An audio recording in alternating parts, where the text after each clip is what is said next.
وبركاته.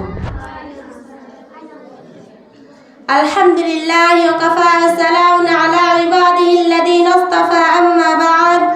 أعوذ بالله من الشيطان الرجيم. بسم الله الرحمن الرحيم. وإلهكم إله واحد لا إله إلا هو الرحمن الرحيم. محترم المقام قابل قدر صدر انجمن حکم صاحبان معزز اساتذہ اکرام اور اس شمنستان مہد کے چہچہاتے پروانوں، آج میں آپ لوگوں کے سامنے جس عنوان پر لب کشائی کرنا چاہتی ہوں وہ ہے توحید کی امانت سینوں میں ہے ہمارے.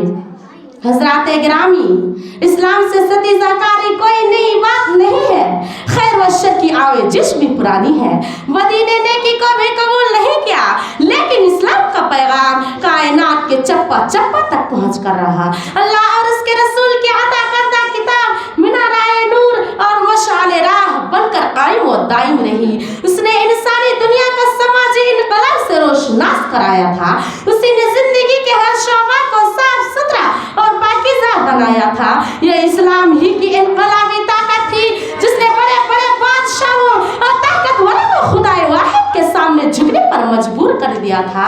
اور یہ حقیقت ہے کہ اسلام کی صحیح اور سچی تعلیم ہی انسان کو مہذب بناتی ہے اور اپنے مذہب کے احترام کے ساتھ دوسروں کے مذاہب کے سلسلہ میں رواداری اور مذہبی قدروں کا اکرام سکھاتی ہے. لیکن اس کے ساتھ یہ بھی ایک تلخ حقیقت ہے کہ مذہب سے عوام کے گہرے لگاؤ کا استحصال ہمیشہ سے ہوتا آیا ہے اور شاطر دماغ انسان سے اپنا اعلیٰ کار بناتے رہے اور اس کو مٹانے اور پیغام توحید کو دبانے کی ہر زمانے میں باطل طاقتیں کوششیں کرتی رہی.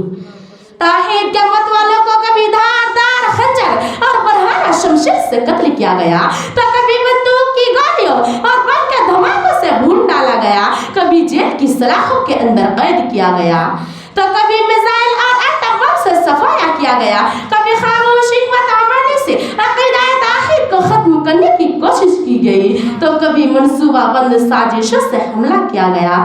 لیکن اسلام نہ تو مٹ سکا اور نہ توحید کے متوالے بھی ختم ہو سکے. اسلام اپنی تمام تعلیمات کے ساتھ زندہ ہے اور توحید کے متوالے صحیح اور سلامت ہے.